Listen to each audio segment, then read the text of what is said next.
বাড়িতে ঠাকুমা দাদু থাকা যেমন একদিক দিয়ে ভালো, তেমনই কিছু দিক দিয়ে ভাবতে গেলে একদম বিরক্তিকর। কারণ গুরুজন মানুষেরা যা মন চায় তাই করে।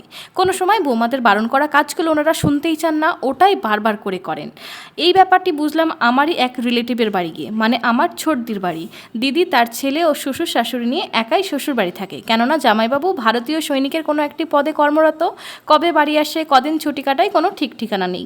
এবার দিদির ছেলে রিজুর বয়স প্রায় 7-8 বছর, ঠাকুমা দাদুর আদরের একমাত্র নাতি। যেহেতু বাবাকে ছেলে কাছে পায় না, তাই ওর ঠাকুমা দাদু ওকে মাথায় করে রাখে। তবে ওনারা বড্ড জেদি, নাতির শরীর স্বাস্থ্য নিয়ে মোটেই সচেতন নয়। যেহেতু রিজু মোমো খেতে খুব ভালোবাসে বা যে কোনো বাইরের ফাস্ট ফুড, তাই ওর ঠাকুমা দাদু রোজ সকাল সন্ধ্যা বাইরে গেলেই কিছু না কিছু ওর জন্য হাতে করে আনবেই। আমার আশা এদিকে প্রায় 7 দিন হয়ে গেল। 7 দিনে প্রায় 4 দিন 2 প্লেট করে মোমো এবং চকলেট, চিপস এসব তো ওনারা রোজই এনে খাওয়াচ্ছেন।